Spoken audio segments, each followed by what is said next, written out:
That's another thing he's moving to do. He is not out to get you. He's not perfect, but he's pro-human. He's not satanic.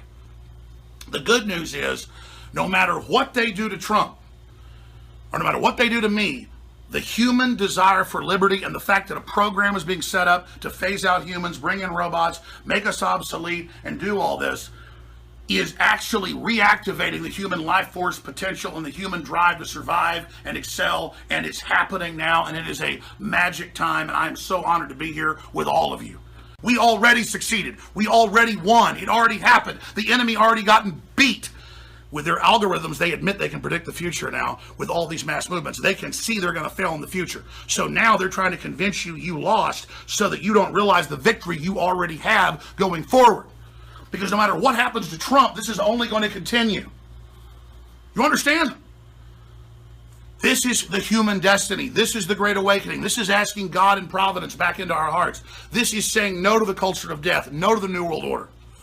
But Trump is completely surrounded, but he can't sit there and whine about it because he's got to look strong, which he is for everybody, and move forward and hope he can get you prosperity as quickly as possible. But I've never seen hundreds of publications a day saying the economy's going to implode, everything's going to be the end of the world because, of Trump, so they can blow the economies to blame him.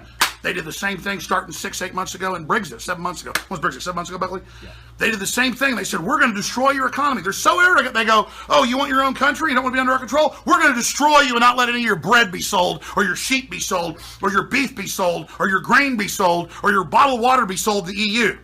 And anyone said, fine, go ahead and do that. We're going to accept all your stuff. All we're saying is Brussels isn't making all our decisions anymore. This is simple. Foreign mega banks set up the EU. It's unelected.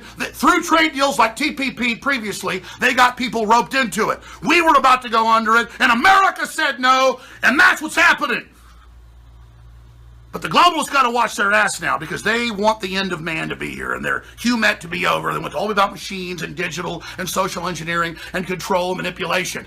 But the groups that I yelled at and said, what's your problem letting the New World Order do all this? What's your problem, FBI and CIA, going along with all this corruption?